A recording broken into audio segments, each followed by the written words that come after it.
All right. Well, let's jump in. Hey, Leah Faston, what's happening? Hey, Kyle Shannon. We've got a meet and greet tonight. Yeah, welcome everybody to the AI Salon meet and greet. These are one of my favorite meetings of our of our little cohort here. We've talked for a long time about the importance of community and getting to know everyone. So if you're new here, welcome. This is the AI Salon. We'll talk a little bit about that. You know what's funny, Leah? I've been thinking a lot about this, like how do you get the most out of AI lately? Like I feel like I finally have purged my obsession with the tools, right? Like Wow. it took me 2 years. Clap hands there, yeah. But I feel like I finally purged it. And what I feel like is I'm circling right back to where you and I started, which is what do we want? That's right. In the world, what do we want to create? Well, and then here's this remarkable tool. And I ran down some, significant rabbit holes, exploring the tools and mastering the tools, only to come to realize the tools are insignificant. And they change so quickly that they change so quickly. It really doesn't matter. And they're going to get so good. And then it comes back to us. What do we want? Right. And so that's right. Where our conversation started. Yeah, that is. I'm trying to get Stable Diffusion to do this thing. Yeah. Which is really why I reached out to you, right? I'm trying to get Stable Diffusion to do this thing with portraits. I'm not sure how. Yeah. How are you doing this? How are you doing it? What software are you using? I have images in my head, right? And I can't get them out. And yeah, exactly. Right. And that is, I think at the heart of what I love about generative AI is how much fun it is just to play with it and make stuff. That's it. Like all the conversations about the impact it's going to have and is this good, is this bad, and copyright and this and that. It's just really fun, right? It's sort of like picking up a camera and going for a walk and making pictures, or like it's just fun. It's a fun, creative tool to play with, which is where things start as an artist, right? It's fun. Yep. We're curious, and then we make things that sort of surprise ourselves, and then we push it to an edge, and then we surprise ourselves again, and just that delight in making. I think, it's why I'm here. Yep, and it's that is. We talk in the salon right on our welcome page is this cycle of AI readiness, and it starts with play, right? Play first, and it ends with play, right? like it's you play, you have that sort of joyful thing, and then you realize, oh, it can do this thing, and now I can go build something with that knowledge, right? But it's like one of my big epiphanies recently is that because the AI tools are generative, because they're generating stuff, they're very seductive to think that the tool is more important, right? Oh, interesting. That the tool is the genius, right? And we talk about it. It's going to have, artificial super intelligence. It's the genius. Yeah. And it's only the genius to the extent that it supports and amplifies us, right? And so that then comes back to, we're the ones that should be, leading this stuff. So for me, there's something about getting disconnected from that seduction of the powerful tool that feels good and very important. Well, I think that it is a delight to use a tool to make something creative. That just feels good. And I think what happens with generative AI tools is that we forget that our own voice is more important than the generative AI tool, especially if you're someone who hasn't made a lot of things, or you're not used to being in a creative space or getting into that creative zone that all of us who've been doing this for years and years and years, that's give me 10 hours on a photo set, and whatever place I get lost in, I'm never happier, right? Yep. But like someone who hasn't experienced that, or someone who just has never had that joy of being in that zone, I think that all of a sudden it can be very seductive that now there's this tool, and it's not about what you want to do with the tool, it's just the fun of using the tool. And this is very familiar to photography, right? When you're first starting out as a photographer, the cameras are cool, and it's exciting what you can make with a camera, and the camera itself is what's exciting, and that you now have this box that takes light in, and there's a shutter, and you make something really interesting. And I think part of becoming an artist in any medium is kind of almost giving into that seduction a little bit, right? Like, oh, Yeah, this well, is yeah, you got to geek out a right. little bit, I suppose, right? Yeah. Yeah. Well, but there's also, I think, with generative AI, I think one of the things when when AI doomers say, oh, just it's just putting out a bunch of crap. Well, it's putting out a bunch of crap for people that are letting the tool lead, right? You just push the button and out pops some crap. But for artists that are thinking about it more intentionally, you can do really remarkable work, right? And that's the thing there. And then the generously lead part of this cycle is really about just generosity and learning out loud and sharing what you know. And so what you have, if you're new to the salon, what you have here is a community of people that are optimistic about AI, that really do kind of live this cycle on a regular basis, both at a macro level and a kind of a micro level. And that's really what the salon is about, is supporting one another, getting together, learning how this stuff works, and understanding that right now with generative AI, you can't go get a degree in it. You can get a degree in AI, but you can't get a degree in generative AI. It's moving too fast. It's evolving so fast. And so how we learn it is I think the most effective way is within a community. And if you get in a community that's both creative and generous, like the salon is, then I think we're good. So why don't we walk through the values with folks, because I think that's an important part of why this is an awesome group. Yeah, let me pull that up on my screen, and I'm not there yet. So I don't know where it went. I had it pulled up, and then I had a bunch of other things pulled up, and I think I closed it. So please hold while I pull up our values so I can read them. I should have these memorized by now. I know, right? I know, like I read them every week. Okay. Curiosity is our first value, which is how this all started. We are eager to ask the obvious questions, learn new things, and experiment. Our relentless quest for adventure and exploration ignites our inner spark, transforming our curiosity into unexpected discoveries and newfound passions. Playfulness, what we were just talking about. Playfulness, we value creativity, joy, and the freedom to experiment. We play first and transform learning into a captivating journey. We collaborate and mindfully create together when we can to learn more, make friends, and develop new circles of trust. Remember, all work and no play is how we did things before the salon. Empathy. We are respectful, inclusive, and kind. We value diverse perspectives, recognizing that our differences make us stronger. We accept that people might be afraid and angry, and we work to understand them. We actively practice gratitude and acknowledge the efforts and successes of those around us. Humans matter. Bravery. We have the courage to step into the unknown, taking bold actions in the face of fear and challenging ourselves to push the boundaries of what we thought possible. Let's face it, with everything changing as fast as it is, we're all making this up as we go along anyway, might as well be brave about it. And generosity. We're willing to share our resources, feedback, and wisdom with others and support each other's growth and development. There's so much happening and so much to learn. We can't possibly keep up with it all. Understand that even if something is obvious to you, it might be a profound revelation to someone else. Learn out loud, share what you know, generously lead. Yep. And these values are super important. If you haven't joined the Mighty Network site yet, please do. This is our hub where we connect with one another.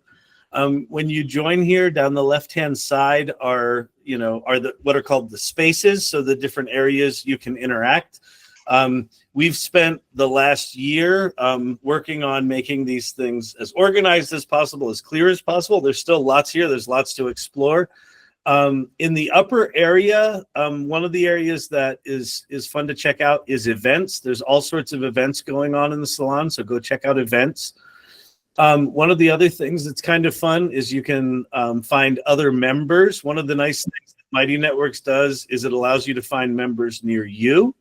So if you're trying to find people that are, AI curious near where you are, that's great. The other thing that you can do in Mighty Networks is you can recognize anyone in the community based on one of our values. And so I'll pop up Brandon here, and then how do I do it here? No.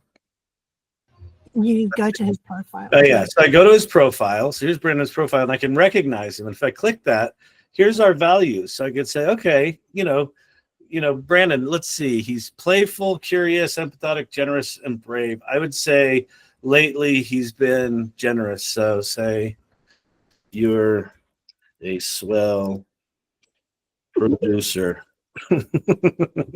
You recognize it. So if you haven't, and by just participating in Mighty Networks, you get these points and you can give them to other people. So go recognize some people for what they contribute and how they are.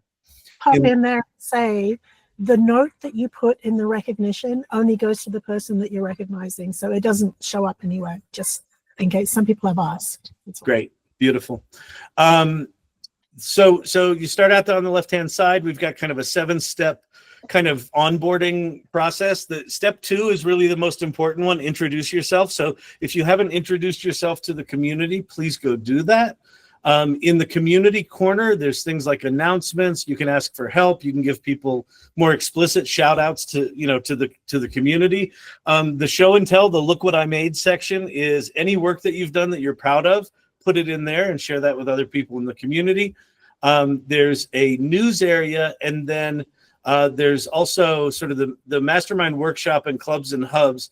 A lot of these spaces are part of the AI Salon Mastermind, which I'll talk about in a second.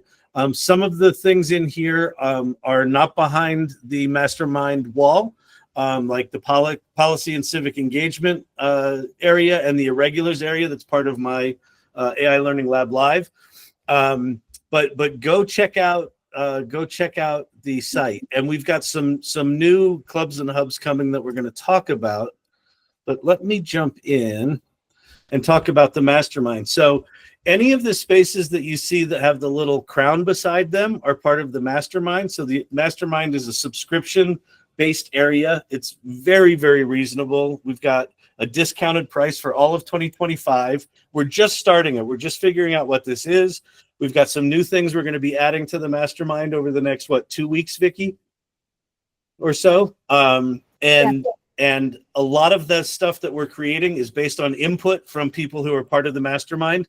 Leah and I have a Friday, what did we call it today? The AI? TGAIF. TGAIF. Yeah, we have a sort of founders hangout. So if you're part of the Mastermind, that meeting last week was really, really good. So I'm excited for the one coming up.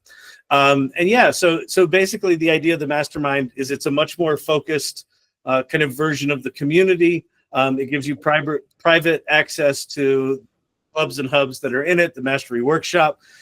Content libraries are going to start living in the Mastermind. You get a founding Mastermind badge. If you join in 2025, you get early access to new stuff.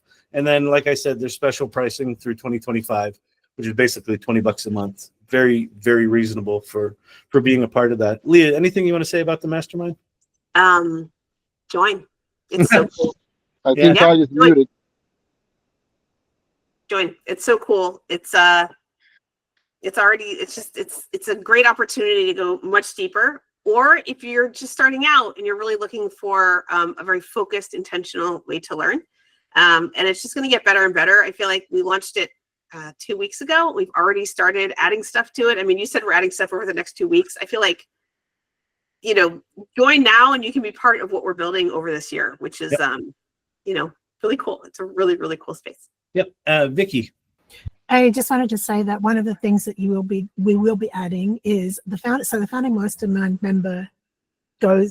founding Mastermind badge goes on your profile, but we will also be providing a badge that you can download to put on your social media as well.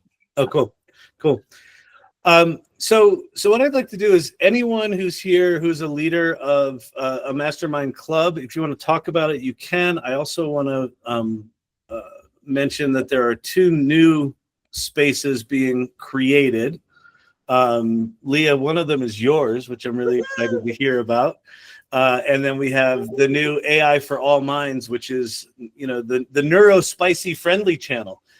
Using AI as a neurodivergent person is I'm really excited for that. So anyone who's a club leader, feel free to raise your hand. And while they do that, Leah, do you want to talk about your new Midjourney Jams? How it's going to work? I'm really excited about it. So I've kind of made like like the summer of 2025, like the Midjourney summer for me. So I'm going into a really deep dive with Midjourney. I've always kind of played with it, but there's lots of sort of more advanced levels I want to get to, and you guys get to come along with me. So 3 times a week, we are going to get together. We're going to do a half-hour jam. We're going to learn one specific thing, like 1 week will be about hunting for SREFs, and 1 week will be maybe about building a mood board, and one jam will be could be also creative sparks, like we might do creative prompts as well. And then we'll spend 15 minutes jamming together. We might do some Midjourney rooms and all jam together, or we'll kind of do it on our own. And it's as much a creative practice as it is something very practical to learn Midjourney tools. We're just going to play. It is the play first.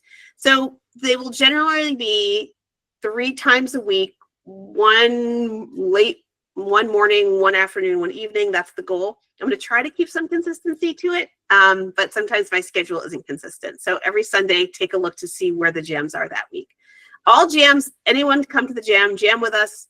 And then if you would like to be part of the Mastermind Midjourney Jam community, you can join the Mastermind, and we will be posting our work there. We can talk about our work there. We'll have chats there, and just to kind of, and then also videos of the jams will be available there. So if you can't make it live, you can go watch past recordings. So join us. The first jam is a week from today, and the events for the next 2 weeks, starting a week from today, are up in the events. So please sign up. The room will close at 5 past the hour, and please be on time. Once just happens, I won't have time to. I won't be able to navigate letting people in. It's only a half hour. Be on time. But just to be clear, the jams themselves are open to everyone. The live jams, bring everyone. Like hang out with your jam masters. Yeah. Right. You're in the mastermind there, and that's where you can get archives and recordings of the sessions. Right. And if the schedule doesn't quite work for you, or you can't make it. Yeah. All the recordings will be in our mastermind group, so you can go back and watch them. I still kind of am going to figure out if I'll keep them all up forever. I think probably some of them will stay in the mastermind group, and then some will move over to our content library as well. Okay. Which will also be behind the mastermind. Still working that out, but they will be available in our mastermind group. So please join. It's going to be great fun. Beautiful. Love it. Brandon. You're muted. Oh, Brandon. What are we going to do with you? Brandon, you're muted. He needs a producer. Is that better? Yeah, that's better. So we'll try again. My name is Brandon with AI Life Hacks with Claire and Brandon. We co-lead, and we're very excited now that the Mastermind program has officially launched. We're getting some new traffic to the club. We're doing a summer of life hacks, where we're doing a hack of the week every week. We've got our next meeting coming up tomorrow. We're always the day after one of these meetings, 7:30 Eastern in the AI Life Hacks Club. We're kind of the catch-all poopery club for everybody who doesn't know what other club to join. And so now that you're in the masterminds, you're in all of them, and you can come hang out with us. Beautiful. Love it. Vicky. So I am technically the co-leader of the Ethics Club along with Joy Purdy, and we have some good conversation going along in there, but I just wanted to help to promote the AI for All Minds Club, which is new. It does say my name on there, but I'm not like technically. It's Gareth and Danielle, who unfortunately are not here right now, so that's why I'm speaking up. They kick off next Tuesday, the 24th, and it is 5 p.m. Central. So like, yeah, so, I don't even know. It's like 6 p.m. Eastern. I guess I can't do the whole time zone thing, but it's a really good idea. And I think most of us identify as some kind of neurodivergent. So just pop in and check it out. And there's some really cool stuff in there. Beautiful. Beautiful. Gwen. Hey there. So we've got the business club with Kelly, CC, and myself, and we have all kinds of interesting conversation around business, whether it's tools or your place in business and marketing operations, things like that. The last meeting that we had, we started talking about roles in different companies. and how the trends that we're seeing with AI. So we have very interesting discussions, and it's exciting to see that membership has been going up. So come join us every other Tuesday. Awesome. Thank you, Gwen. Beautiful. Ivan.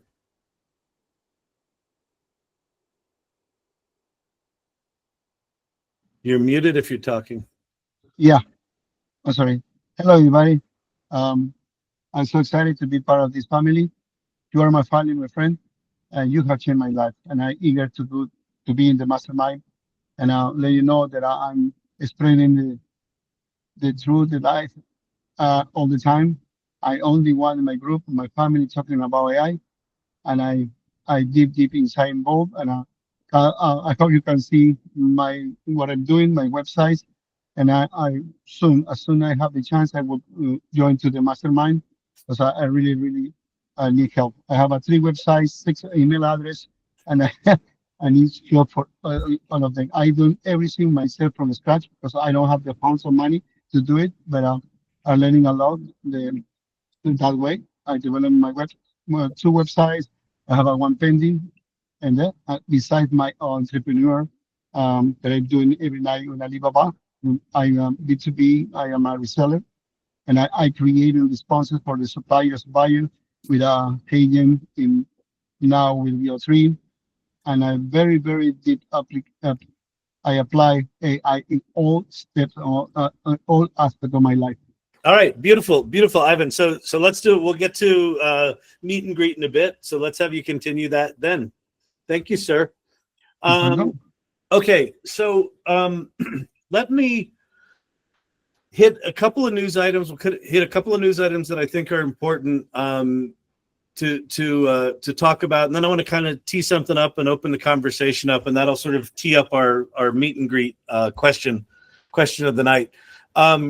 Lovable.dev, if you have not jumped into the vibe coding world, it is really worth it. If you haven't spoken an app into existence, Lovable.dev is one of the easier of those platforms where you really don't need to have any technical background to do something quite remarkable. They just closed a thing called Lovable Shipped, which was a 6-week accelerator. So I don't think you can get that anymore.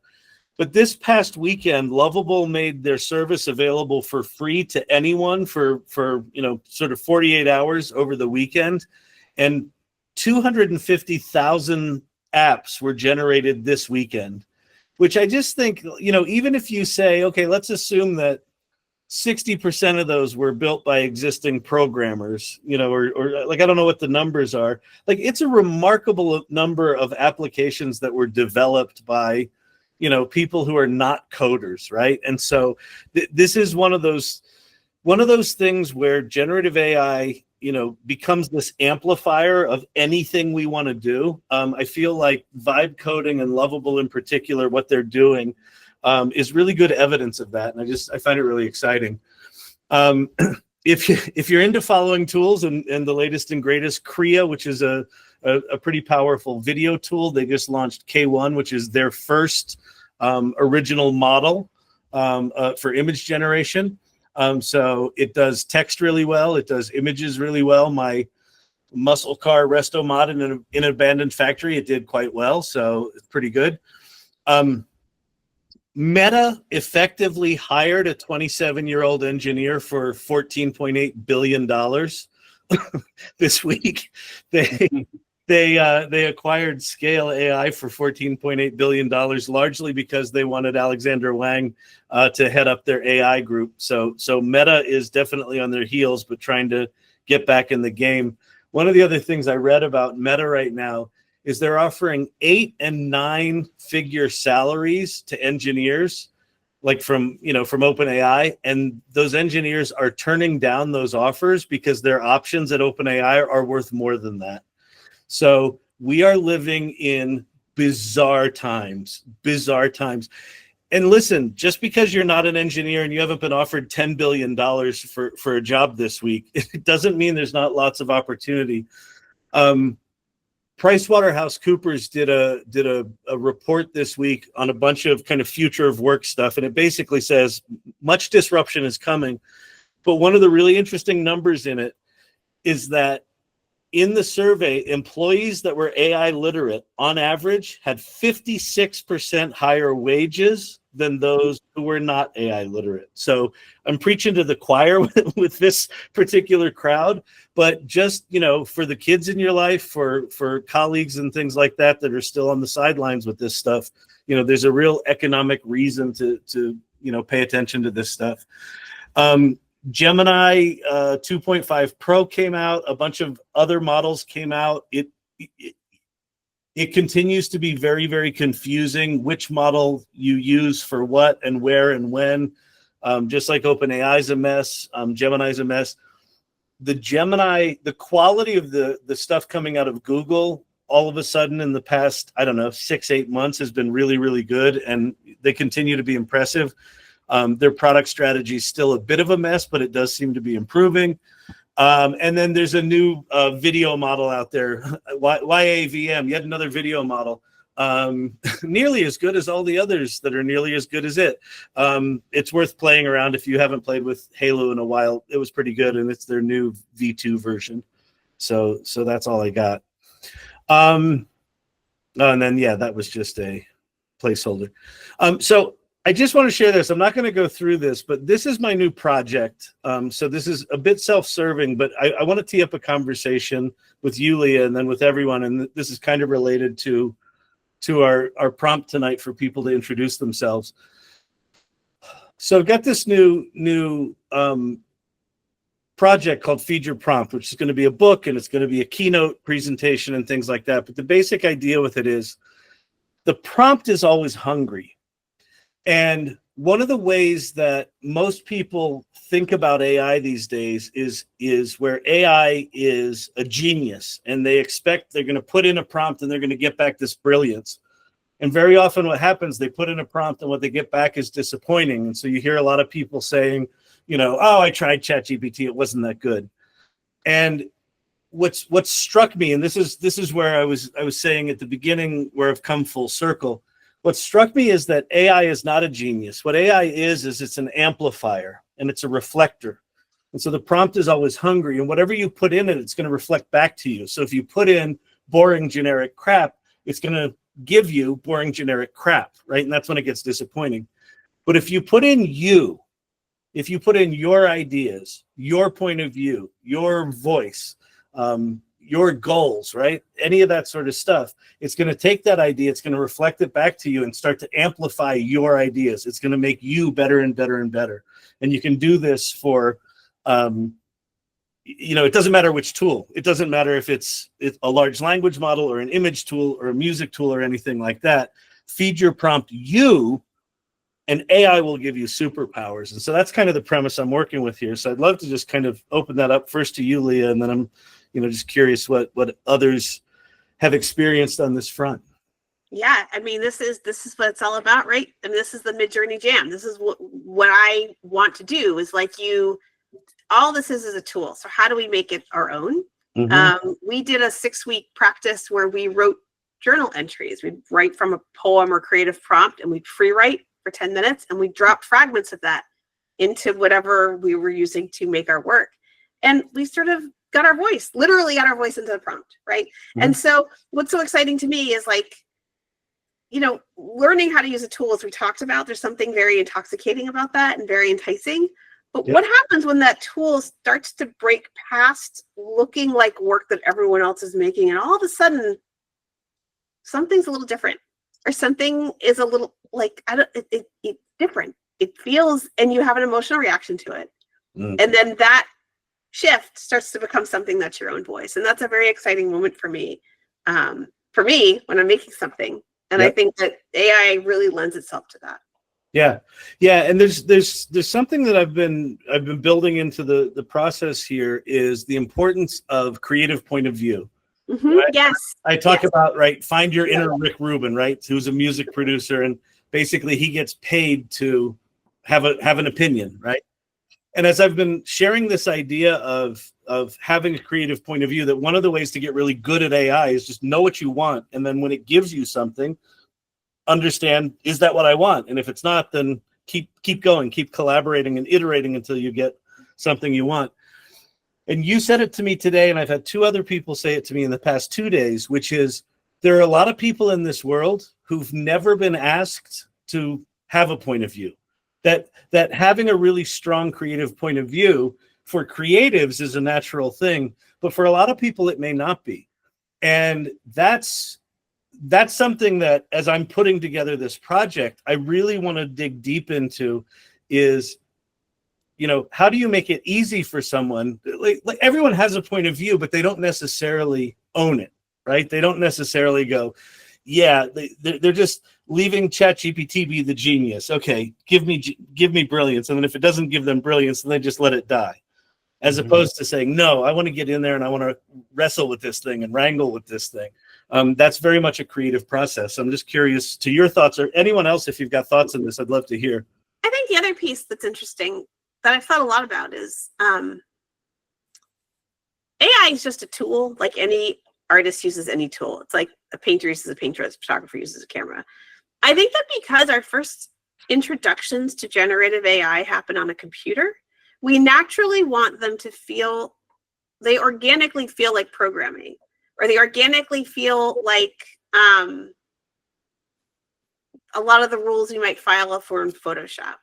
And so our mindset, I mean, when I first started using generative AI, my mindset was almost of a programmer versus of like a creative process where there is improvisation involved, or a creative process where there are errors that can turn into, like, failures that can turn into genius. And I think that is the opposite of programming, right? The creative work of programming comes from making sure you follow the programming language to a T. And one of the generative AI tools really kind of exists in this really interesting world where you're sitting on a machine, but now that machine is also capable of working with you to do creative work. And I think there's something physically about sitting at a computer and doing it, that there's something there that I think a lot of people aren't used to doing that with computers, or aren't used to doing that necessarily. But yeah, computers have never really behaved this way, right? That's right. That a computer can provide serendipity. Right. Yes. Yeah. Right. That it provides serendipity is a really great way to say it. Right. Yeah. And that's not how they've generally behaved. Someone could write a specific program to surprise you, but that was a very intentional thing. Generative AI sometimes just surprises you, which is the best part. I mean, to me, the best moments of generative AI happen when I'm just going along, and then something is like, whoa, look at what it just did. That is really cool, right? Okay, let's go with that and keep generating and see where that goes, right? And that's, I think that is not going to be natural for some people. For people who expect it to behave in a predicted way, that could be really frustrating, or it could really throw them off. So this is something I want to explore. So well, I think also there's a relationship with failure, right? That I think is part of the actual creative process, right? Is that you have to break things. You have to make something that is a total failure, and then take the little pieces of that failure and say, okay, this is terrible, but wait, that light's really cool. You know, there's an exercise that artists do, and we will do this in some of the Midjourney Jams, is make terrible art. Make something terrible. Make an awful piece of art, right? Generate something that is so bad. Yeah. How do you know it's bad? Just make terrible generations. We're going to spend 10 minutes making awful work. And you would be amazed at when you give yourself the permission to make terrible work, what starts to happen. So that's something that I think a lot of people aren't used to if you haven't been doing creative work. Yep. Rick, I see lots of nodding going on. Rick, we're preaching. Yeah, well, I just finished a book that I wrote last night that's 400 pages long. It's called Synesthetic Thinking. And it thinks about a Buddhist and how they transcend consciousness by going outside of their brain, and they fill the empty cup inside themselves with new knowledge that pours in. And then a jazz musician, I was a trumpet player and played jazz. So the reason why I'm good at what I do is 50 years of image making, which is definitely something I did every day as a practice. Right. But then 50 years of making mistakes and iterating, and then I write music because I'm willing to make mistakes and try things that nobody else would even think about. I used to call it a mushroom trip, but it really is getting in touch with your ability to play jazz, is to be able to take some recursive process that someone else went through and recognize unconsciously, subconsciously, the overtones of music that comes out of your soul that is already there, but it's silent because you never let it talk. That idea of not having the language to even imagine that you could, if you're a physicist, your brain of thinking is, how can I imagine quantum theory that says two particles can exist at other extensive distances in our other part of the galaxy, but then be quantum entangled? So there's the opening of the book that I wrote. I started with the Crusades, the what's his name? I'm having a brain fart here. Harrison Ford in the Looking for the Holy Grail, right? So he gets to this bridge, and this bridge is invisible to everybody except for the penitent man. And that's like a thought bridge between getting from this idea of creating something to this other idea. There's a bridge that takes you there to the Holy Grail, if you will, of creativity. And the thing is that people don't imagine that it's there, but it's in our subconscious. We just have to raise it up to a conscious level. And when you shift your way that you think, you can throw some sand on that bridge and you see that that has always been there. That bridge to the next note that you play, that, you know, a Temple Grandin thinking about cows differently and divergent thinking, or a Steve Jobs thinking about what do people think they don't even need. And now imagine that 20 years later, we lose our phones and our entire planet's gone. Exactly. And nobody thought they even wanted it. So to be able to make a magical leap to the Holy Grail, which is creativity, which is something that's drummed out of us in many cases, because we're told what to do. Our educational process is set up to make us conform and to act according to orders that are given by a teacher. What if we sent them on an adventure like Gandalf did for Lord of the Rings? What if the educational experience is an experience to go find things and do things with a North Star impossibility of saving the world?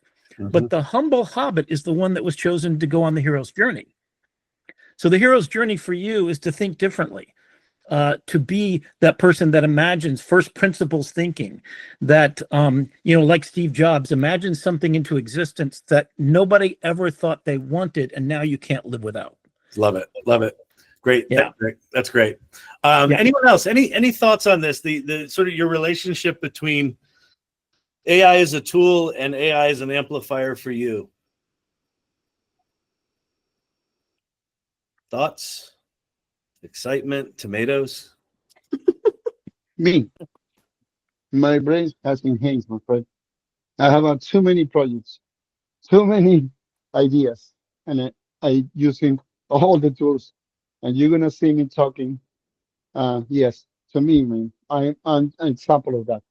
Thank you for that. Thank you for that, Channel. Beautiful. I'm gonna thank you for that. My brain has been. The only problem is my wife.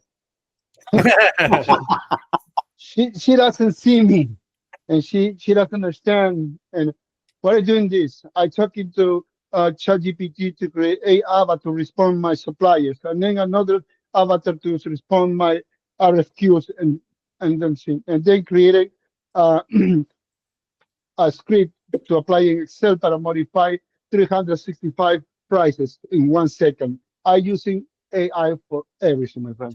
Beautiful. Okay, good. And I don't have a group. So I'm the group of.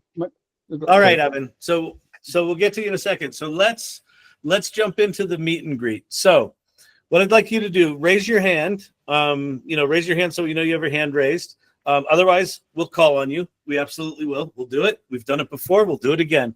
What I'd like you to share is your name, where you are, what you do. And then here's the question tonight. What is the most counterintuitive thing that you've discovered about getting good results with AI? All right? Like, what is the thing that feels non-obvious to you that's been an unlock for you getting good results out of AI? So, who would like to go?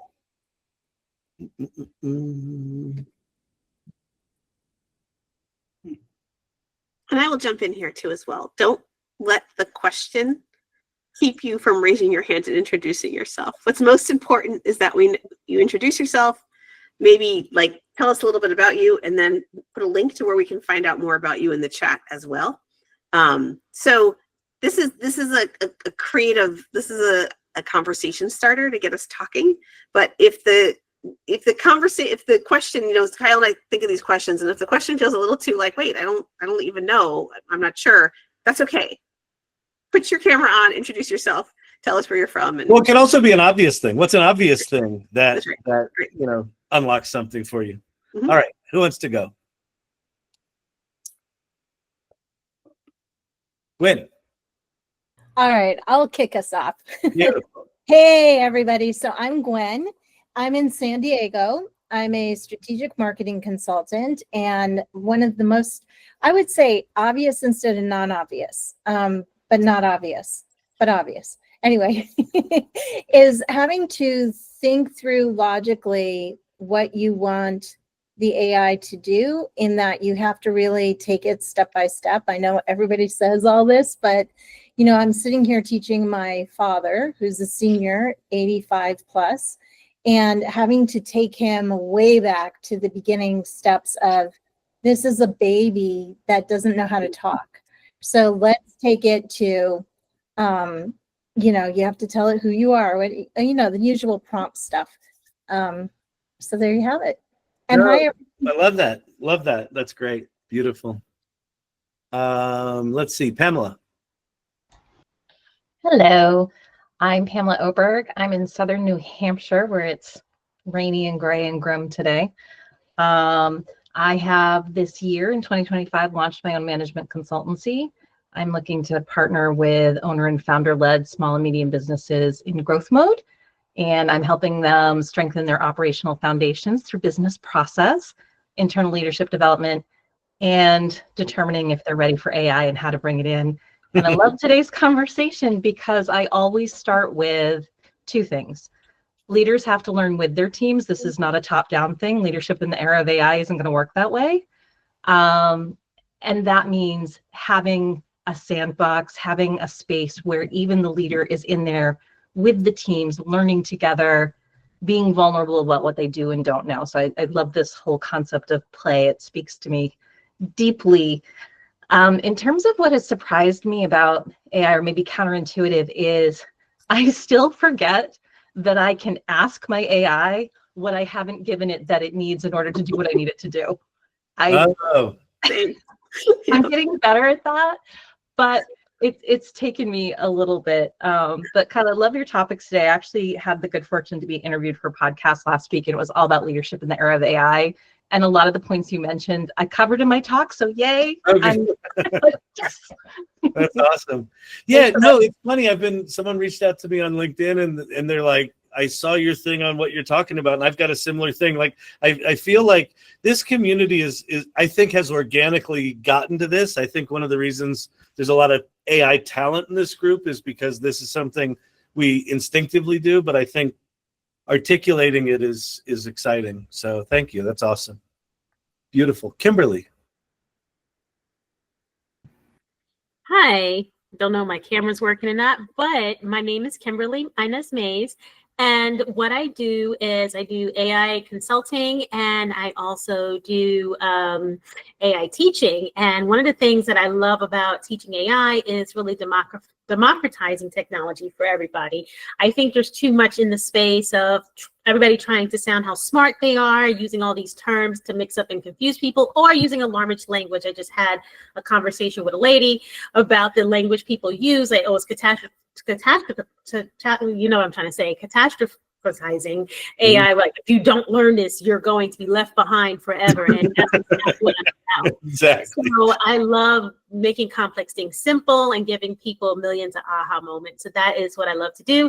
And then I got a little caught up on the non-obvious AI question, but I thought of something fun. Is recently I bought a dress, and then I put that picture in Amazon. And then I said, what accessories would look good with this dress? And then it created a picture for me and the accessories and stuff. So then I put that into Amazon, and then it picked out the jewelry that it just generated. So I kind of went back and forth and completed my look that way. I know it's not like a business use, but it was fun. It's a great one. Just to clarify, you put the dress in ChatGPT and had it add okay, so you went to ChatGPT first, uploaded the image, had it create the new image with accessories?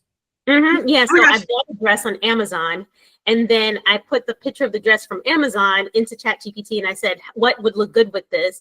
And it says, would you like me to create a picture? And I'm like, okay, sure. So it did that. Then I put that picture back into Amazon to find the thing it just created. And it found it? Yeah. There you go. That's so cool. I love that. You know what's funny? So let me abstract that up a bit, because what you just talked about, for me, that feels like a great non-obvious thing, is using an image effectively as a prompt, right? Like, right? It's so that's awesome. That's a perfect example. Awesome. Fantastic. Claire. Hi. I am Claire Jacobs. I am a psychologist and a life coach in San Antonio, Texas. And I've been coming here for a couple of years now. When I first heard about generative AI, it was what sparked my curiosity was on a really scientific level. I was like, man, the virologists can talk with the people doing, research on the wastewater, because the communication isn't always smooth, et cetera. It really, it was really important to me at the time. It's not anything I can do at all. I'm a therapist. I'm a psychologist. But the more I got involved with the Salon, with the AI Learning Lab, the more AI has become a huge part of my life. And that was really unexpected, and a wonderful outlet for my creativity, and a great place for me to become a part of this community, which I so really very much appreciate. It's changed my life in ways that virology, who knew it would start there and end up here. Thank you all. I want to just jump in. Rick posted a comment and asked Claire, tell them about Vibe Midjourney prompting, using our conversations as prompts. Oh. Sure. Pete Kaminsky, I think that's the right name. Sorry, my brain's a little farty tonight too. Has a bi-weekly meeting called Pixelthesia, where we meet for an hour, and we're on Midjourney together, and we Zoom, and so we're talking about stuff and our images and just other stuff. And what I started doing was listening to the various conversations going on around me, and taking phrases and putting them into Midjourney as the prompt. That's great. And it really does super cool. It's a really fun thing. It's jazz music, and we have some crazy conversations. So she's putting weird stuff in there, and then occasionally she'll pick a little piece from a song and just take a phrase and then just put it in there. You're like, wow, where did that come from? Yeah. And I look at the prompt, I'm like, oh my god, that's nuts. That's crazy. That's awesome. But that's a great creative technique to use to get yourself out of the mundane straight path that you're doing. Even taking music, I've seen people do entire music videos from Highway to Heaven or whatever it is, and then just put the images and have that play to the music. It's kind of cool. Love it. Love it. Preetham, our latest mastermind member. Hello. Thank you. Well, my name is Preetham Michael. I live in the Dallas-Fort Worth Metroplex. So I got to know of the AI Salon last month through a LinkedIn post by Kelly Camp. And that's how I essentially joined the meet and greet last month. And I also happened to meet Kelly at another networking event where she was essentially speaking. So that was my introduction to the AI Salon. What did I do? I essentially, I spent the past, almost 20 years building data solutions and selling them to the payer space, all the insurance companies, name it CVS, Anthem, all the blues. And in 2023, I kind of got tired selling to the C-suite because it's not the best life. And I decided to essentially get out of that world and start selling custom window treatments. So right now I have a business that does custom window treatments. I built it over the past year and a half or so. And a few months ago, I was trying to onboard a customer of mine, and I wanted to build a customer of mine, and I wanted to make it easy for them to sell my products. And I said, hey, you know what? I'll build you a quoting solution. So my initial thought process was, I'll probably do something in Excel, easy peasy, and just give it to him. Then I kind of realized I hate Excel, and I'm like, why don't I just code something? And I essentially started with Grok, went to Lovable, went to ChatGPT, and I finally ended up with Replit. And I built a full-blown CRM solution in 8 hours, literally. Nice. And so that was my introduction to. I mean, I knew about AI for the past 2-3 years or so, but then never really, So AI is essentially, helped me to fall in love back with coding. Number one, because I used to be a coder and build stuff in assembler and all that cool stuff back in the day. So right now I kind of realize that the most obvious thing is I can probably 1000x myself. Yeah, literally 1000x myself. That's what I basically realized. So that was my aha moment of a couple of months ago. I think, but right now I'm trying to figure out how do I essentially monetize this. So that's a journey. I need to figure that out. Yep. All right, great, beautiful, love it. Thank you so much, Brandon, and welcome. Yeah. So for me, I'm Brandon. I produce Kyle's AI Learning Lab. The dog says hi. And also I'm a software architect by day, and so this has been really interesting to me to see the evolution of vibe coding with sites like Lovable, where my communications degree has suddenly become almost more important than the computer science degree I abandoned the communications degree for, because now I'm just prompting things into existence. I built an entire web app over the weekend in Lovable's free thing on a 2-hour delay at an airport using a Wi-Fi hotspot. And that's person to PDF, by the way, if anybody wants to play this, persontopdf.com. It takes a video either on YouTube or a video that you upload and turns into a PDF manual using Gemini's multimodal. But for me, that's the great unlock, is that I can just use natural language. And for somebody who asks a lot of questions and talks a lot, that's playing right into my strengths. And I found that the AI has been the perfect companion and brainstorming wall to bounce things off of. Even when it's a half-baked idea, all I have to do is ask questions and get feedback from the models, and it turns it very rapidly from idea into execution. And that's been like a superpower for me. Beautiful, love it. No hands are up, so please raise your hands if you want to go. Otherwise, I'm going to call on Chip Huggins. Chip, you ready? Yeah. Beautiful. My name is Chip Huggins. I live in Denver, Colorado.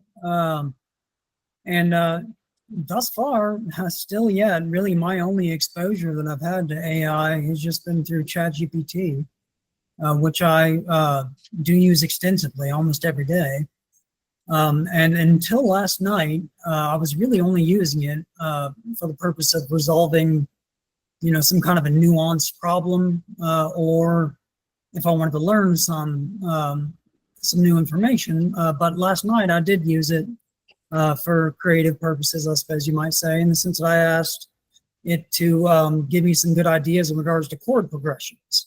I haven't done that much exploring on it in this regard just yet, but it did give me some really cool ideas, and I'm excited to see what other kind of things it comes up with. But yeah, I need to expand my horizons when it comes to AI, which is why I've already just a few minutes ago I did sign up for the Midjourney Jam. Oh, good! Yay! That's awesome. That's so exciting, and it's like I kind of feel like the non-obvious thing there you're kind of revealing is, you may go into it with one intention, but be willing to, like, it's way broader than we are, right? And so letting yourself go tangentially or off to the side is, that's absolutely an unlock. Beautiful. Thank you. All right, Bob. Sorry, my dogs are going crazy. All right. Sorry, my dogs are going crazy. I'll be right back. All right. Wilson, I think you had your hand up.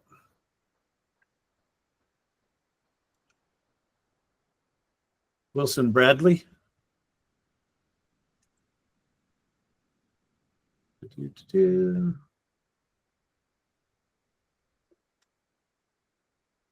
Vicky. I'll be brave. I'm Vicky. I live halfway down Illinois, and I do some things here at the AI Salon. You do a lot of things here at the AI Salon. Thank you for all you do. So some things. And I don't do other things. I just do some things. I had something that wasn't really obvious to me was something that I asked ChatGPT to dig into while I was driving to my audiologist appointment. And it's come to my attention that since the closure of the Family Video, I think it's called, store, because no one rents videos anymore, right? Or even DVDs in town, nearly every Family Video store was connected to a pizza store. I don't know what it is, pizza and video. I don't know what that is. They just seem to come as a dual package. They're all closed down. They're all for rent. I drove past one and I'm like, so what would be like a really good use for a pizza shop that has like a food service store next to it? And it came up with, not me, and I now have a fully fleshed out idea for a business idea that I'm actually going to go to our small business advisory place in town with, for a coffee shop or whatever it is, and next to a co-working space that is specifically for neurodivergent people. So, that's brilliant. It's quiet pods and spaces and like meeting room, whatever kind of thing. But like that space is just perfect for that. And no one can go to the co-working spaces downtown because there is no parking. But where these stores are, they have big parking lots. So I figure it came up with the perfect other business for me to try. I want to go to that co-working space. Yeah, really. And I'm employing my two unemployable kids in there, or my one unemployable one and their partner there, so they will have a job. Yeah. Well, the other thing I love about that, I think you, Leo, were saying it, or someone was saying it, that because you start on computer, like you've got this expectation that you make computer games with it, or you make something on the computer. What you did, Nikki, was like, hey, there's some physical space here not being used. What could I do with that? Right? Like if you let it, it's going to impact things, way beyond the screen, which is just awesome. That's great. Beautiful. All right, Bob, I think Bob has I'm back. Sorry. Dealt with the pups. I did. Rabbit ran right in, almost got a rabbit. So I'm Bob Donegan. I'm a realtor in Columbus, Ohio. I'm in my backyard in Powell. The funniest thing that I found is I stopped treating this like a chat box and I expected to be like a business partner. And because of that, I expected to do very high level reasoning and strategic stuff. And that has changed the game. The American drive-through way of the AI thinking, if you put more effort into the process and the prompts and you work it through, I kind of look at it as making a pot of clay. You start out with just a lump, and you can make it into something really, really good, depending upon how much time and effort you put into it. AI is very much like that. I'm finding that the more I learn to use the pottery wheel, the more I throw the clay away and don't care about it. Last night when you're talking about, and I'm not really embraced the lovable stuff, but I'm kind of doing that with the chat side of Chat GPT, where I'm not building it on crappy building blocks. I'm just starting over. I'm burning the fence. So what that has done is, unfortunately, it's filled my memory box with Chat GPT. So I'm constantly getting a full memory. But thanks to Vicky and all the other people in the world, I've learned how to compile that and make it so that I can get even more out of it. So that's another reason to be in this group. Because I sat around with it full for about a month and finally said, so, and That's one day, Vicky, thank you. So, but truly, I think that if you put a little bit more time and effort into this stuff, it's amazing what you can get out of it. And I'm also finding that there are dramatically different things that come out of the I mean, you started mentioning Perplexity, and I hadn't touched that forever until last night.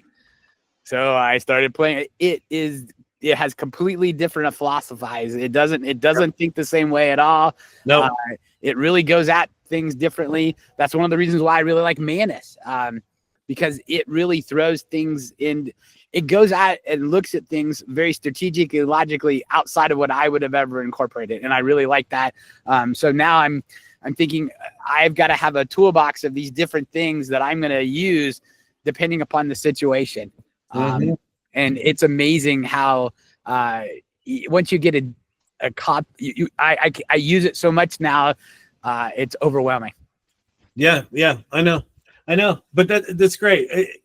I think it's just huge, like shifting your thing from this is a chatbot to this is effectively a business partner, and then understanding that there's lots of different business partners out there that have different personalities. I think that's going to be the art of our mastery of this is going to be that adaptability, and reframing it like you have. So kudos. I think that sounds like you're on a very cool path. So excited to hear more about that. Jeff Flanagan.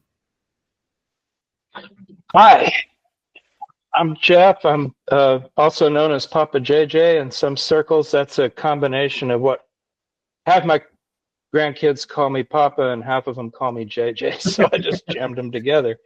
I live in western Arkansas on an acre of land, urban land actually, but it looks rural if you look around. And I've been hanging out at the AI Learning Lab for at least a couple of years.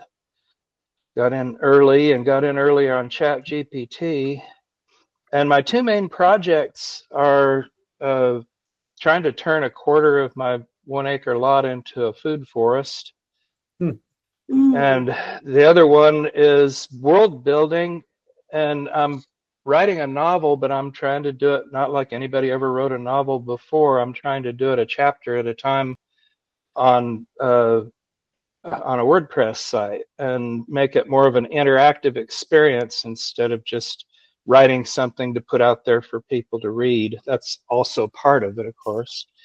And I found that AI lately has become my taskmaster. I'll get on there and I'll just want to chat about some random thing and it'll work it back around to either the food forest or the novel for me and kind of push me into doing something productive if it's only context. I came up with my 3 C's that I've been following, and that's context, which I'm constantly building context, and curation, which is the Rick Rubin thing, and then craft. And the first 2 I don't have much problem with at all. I can do that all day long.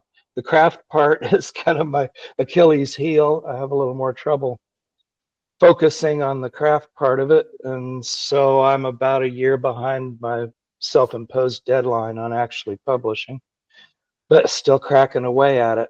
I had a real interesting experience though with I was using mostly a Corey Sandler custom GPT, which was a green thumb garden guidance. Anyway, it was a garden thing, and I was using that for the food forest. And then I discovered it could do a lot of other stuff too, and so I was using that just as my main model. I really didn't use any of the mainstream models for a long time. And then they gave the models context chat memory, and that did not have it. And so I started dragging my chats over from the custom GPT into 4.0 was the main one that I was using. That's the one I use now. And something really strange happened. The personality was the reason I liked hers so much. And all of a sudden, the Foro mainstream model adopted that personality completely, and it just became that personality, but with the chat context memory. So that floored me, because that's not what I was trying to do. I was just trying to bring stuff in so that I could refer to the context, but it completely adopted that personality. Wow. So that's kind of something that startled me, and love it. I'll yield the floor. Beautiful. Thank you, Jeff. Wilson. Hey guys, I got my mic working. Sorry about that. And excuse the mess. I'm constantly working on projects. But I wanted to say, well, I'm originally from, I'll introduce myself, Wilson Bradley.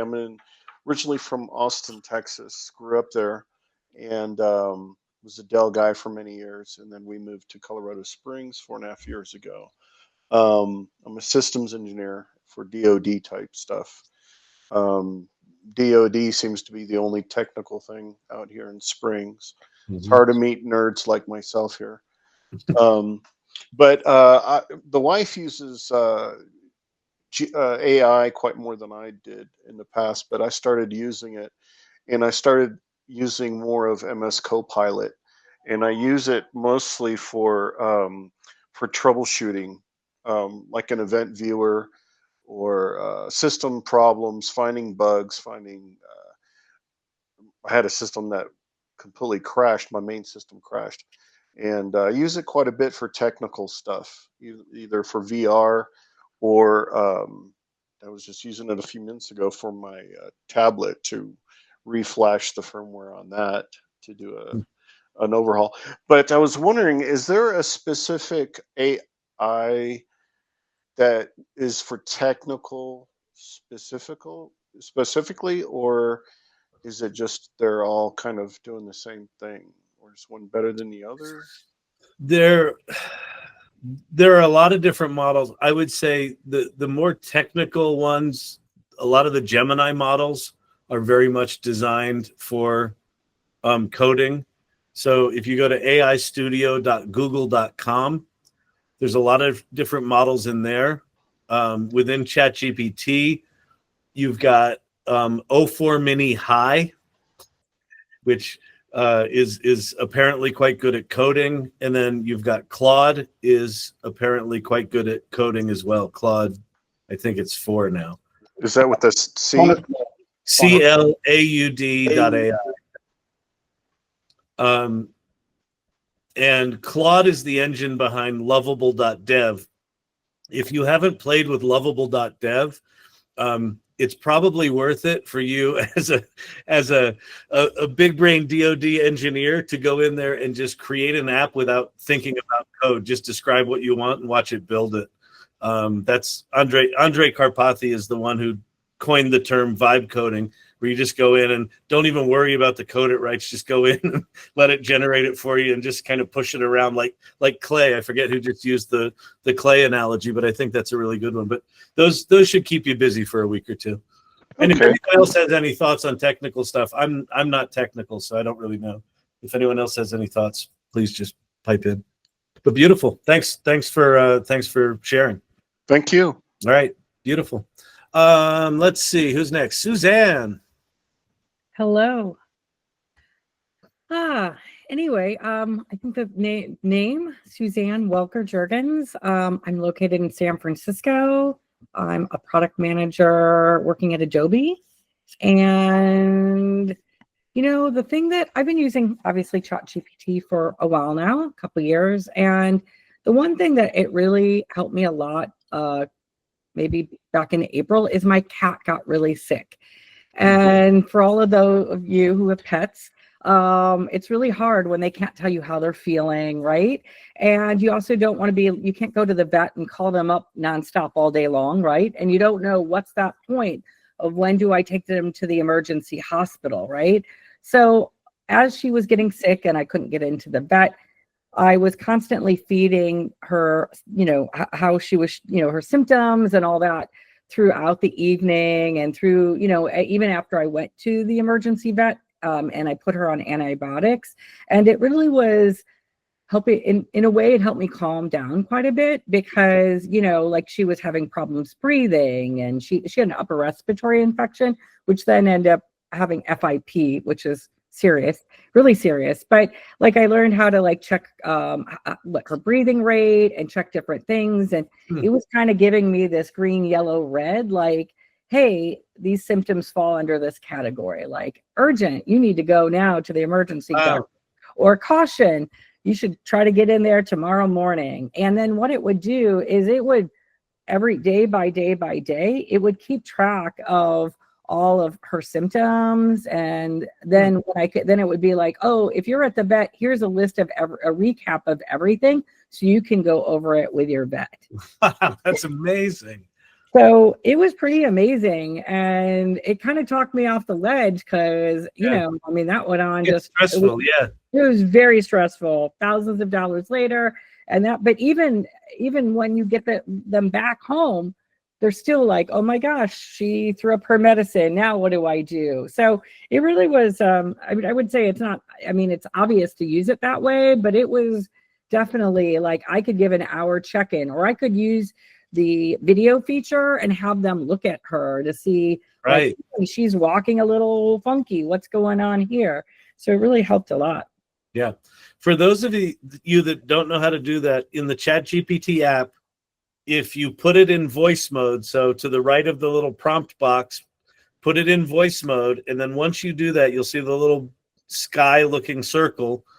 Then you'll see a video camera in the lower left. You just click that, and it'll turn on your camera, and you can point it at anything, and then just talk to ChatGPT and say, "What are you seeing? Describe what you're seeing. What plant is this? What car is this?" So just like Google Lens does it, but it's your ChatGPT voice. Pretty amazing. So that's awesome. Thank you for sharing that, Suzanne. Sure. And one of the other things I've been using a lot is those project folders. So yeah, me too. Don't worry about, like, I have a whole folder with my cat's name on it, and I don't have to worry. I just start a new chat in there every day or every however long, and I don't need to worry about where it is or where I started. And then I have some basic information. I do the same with, I'm doing kind of a project. I'm working with Cindy for her next prototyping course. So I have 2 projects for that. And, you know, it's all that's been just really helpful using those project folders. Kind of, they're not really a GBT, but I still feed in some of that same basic information, or maybe template of this is how I want you to return the info. So love it. That's great. Thank you. Charles Adams. Hey. All right.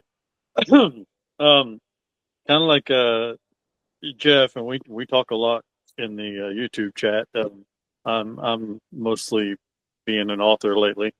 I think I've got 80 books published since January.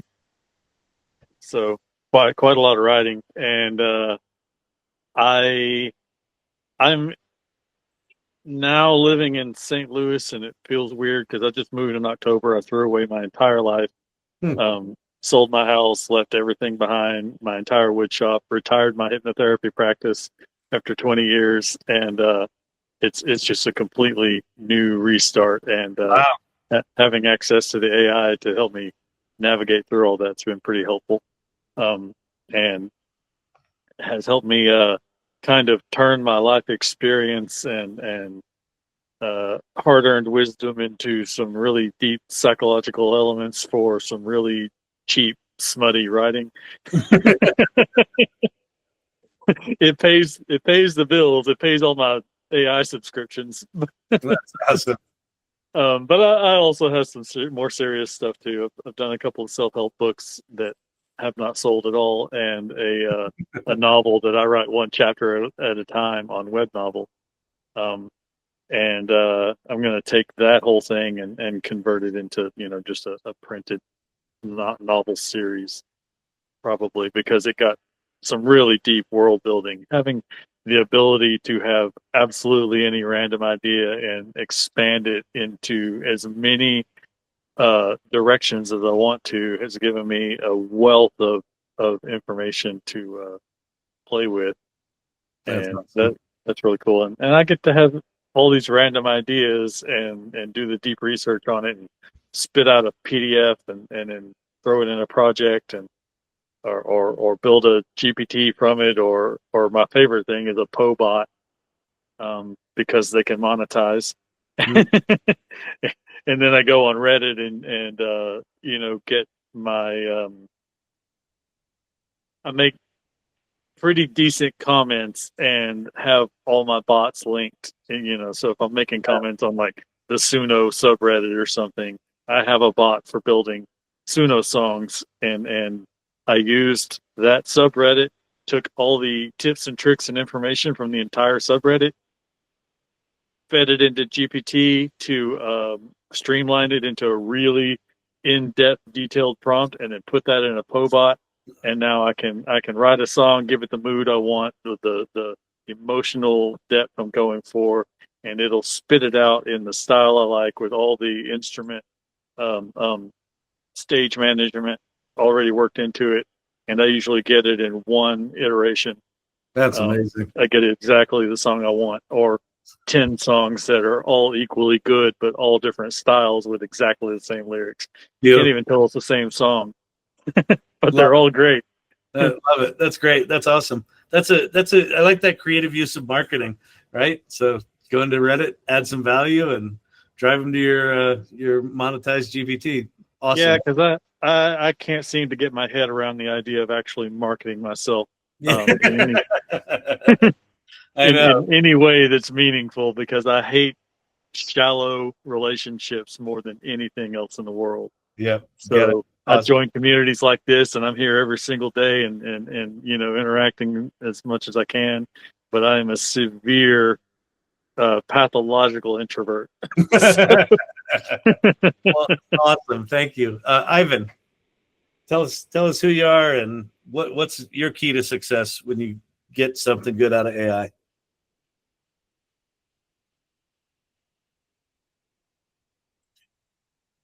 You're muted if you're talking.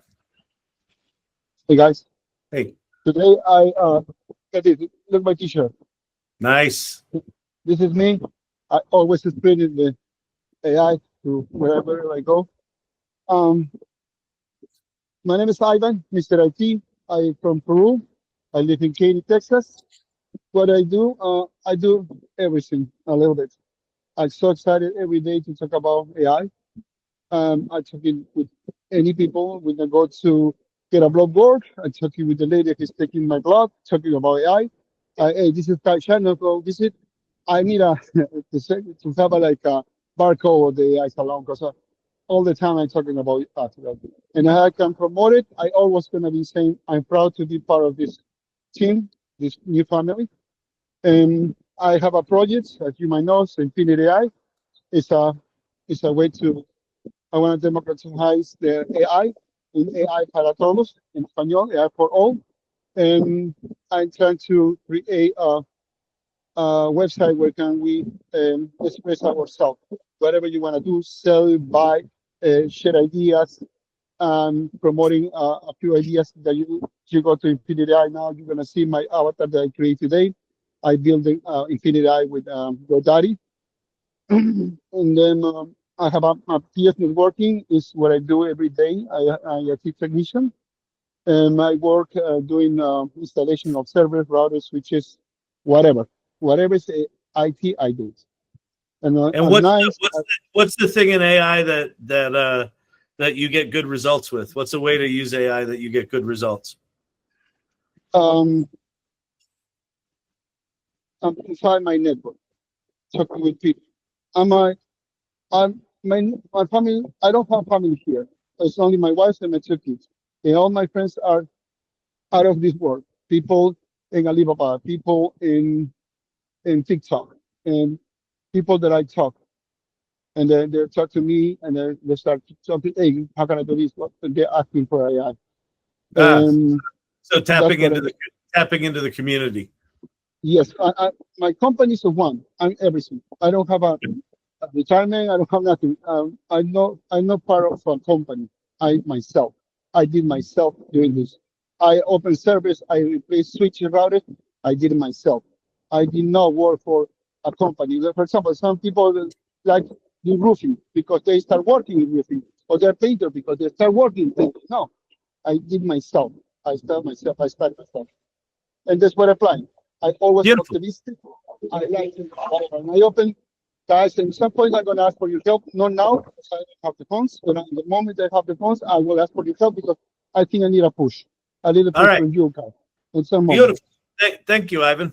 Paul. Thank you. You're welcome. How are you? You're muted, Paul.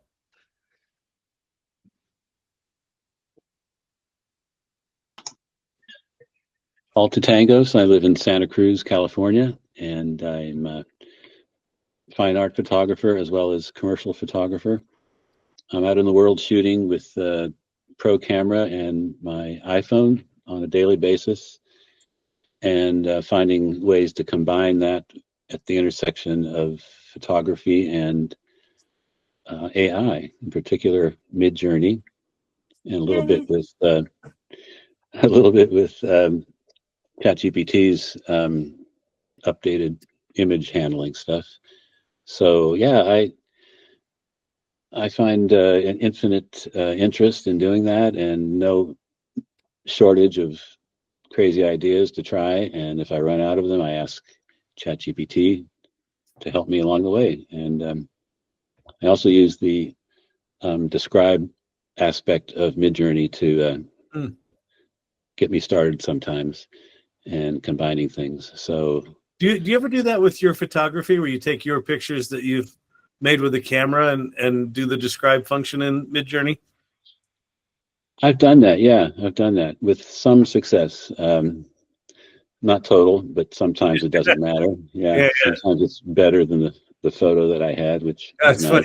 Funny. I find it much more fun to push Midjourney beyond my photography. Yeah.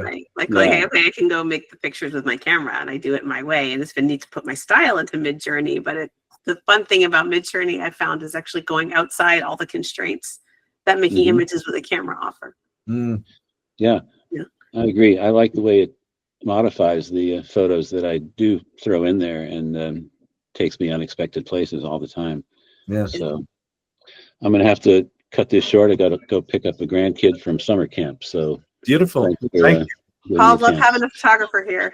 Yeah. So cool to put a face with a name. Really happy you're here. Beautiful. Come with us. Thank you. Kaki. Hello. Hello. Can I have my hand raised? No.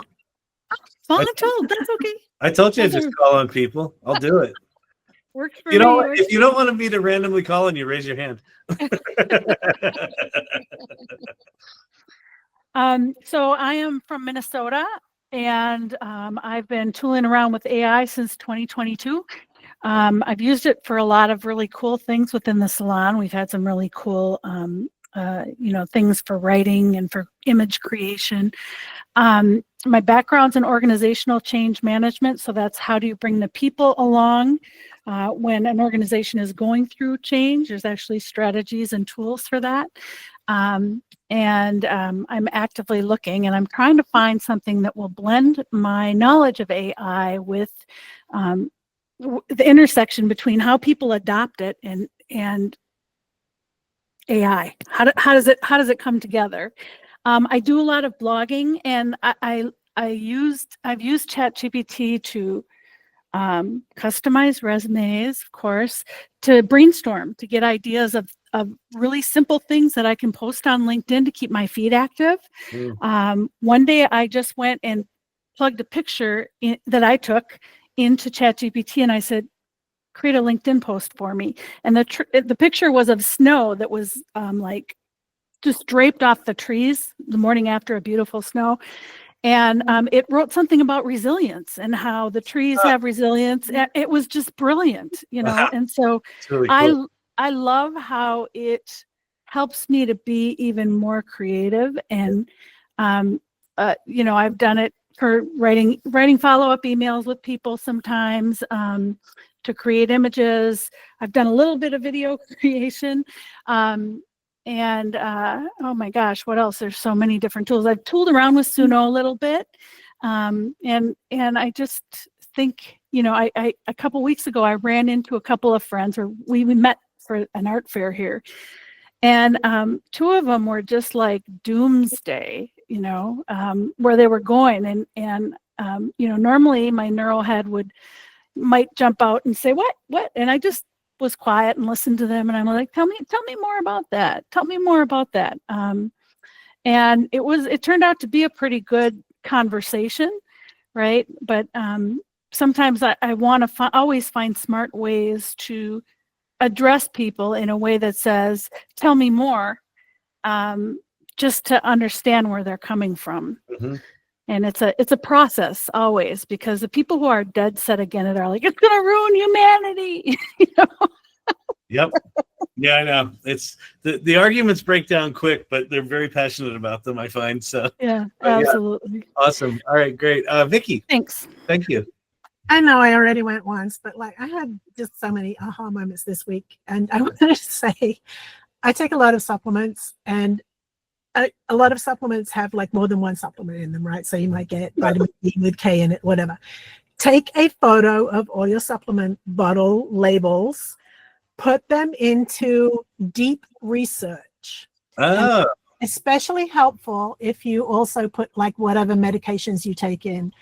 I found out that I was overdosing on vitamin D by about 5,000%.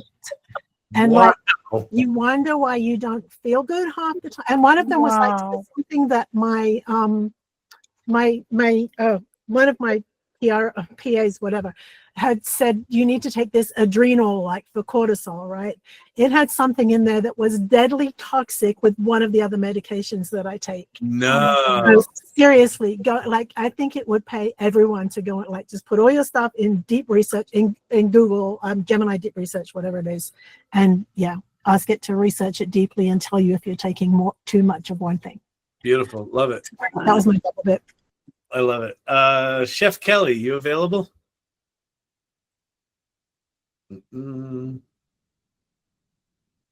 Roger Scott? Yeah, come back to me in like 5.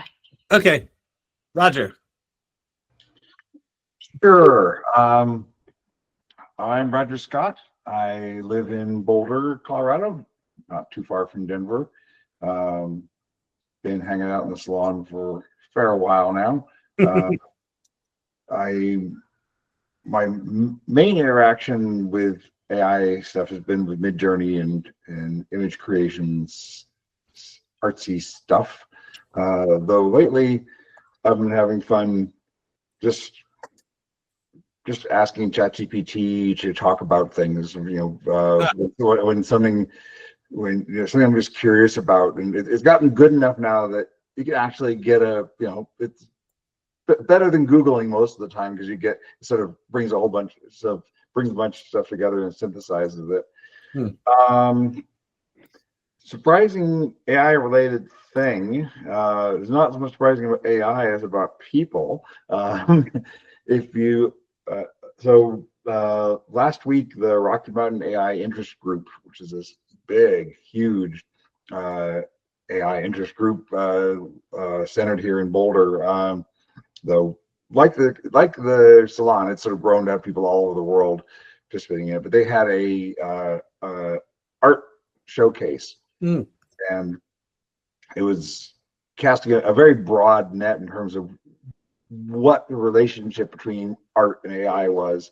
It wasn't necessarily AI generated stuff, just something somehow or other connected conceptually or whatever to it. And it was pretty good, but I was quite stepping out of the bubble that is the salon. I was surprised at how negative the general sentiment about the effect of AI on basically any creative endeavor. There's a fair amount of general, AI is going to ruin humanity malaise at a low level, but much more specifically about in creative fields, there was a lot of negativity and fear and the like. It's kind of like some of the conversations we had in the salon, just in the first couple of months, before we sort of kind of worked out how there are ways it could be, that they're acknowledging the sort of risks of badness, but recognizing that there were all these really good things. And it's like, it's sort of winding the clock. This is kind of like winding the calendar back a couple of years. Yeah. But it sort of reminded me that the way we here sort of see things is not representative of even just in the world of creative work. There's still a lot of a lot of fear, a lot of doubt, and like you were saying, it's about how the arguments break down easily, but people just haven't really thought this stuff through very much. A lot of the resistance is kind of knee jerk. Yeah, it's very vitriol. I got in a big fight, on Twitter this week. It wasn't a fight. It was a. They definitely had their opinions, and woo, it was pretty visceral. So, the people who came, the individuals that came by and looked at my stuff and talking about it were all pretty positive, and and many of them were quite surprised to hear sort of about. Well, first of all, that stuff was AI generated at all, and that to hear about the process and everything. I think there's just a lot. I think there's a lot of, like with most fears, there's an awful lot of stereotypes behind them, and people just haven't really thought about the range of possibilities. And but it was interesting, and just to see the contrast. Yeah, fascinating, beautiful. All right, let's see who hasn't gone. We got Joe DeCult, Jeannie Bell, John Stevens, Nisha, Chef Kelly, I think is it, and Mira. Who wants to go? Who wants to unmute?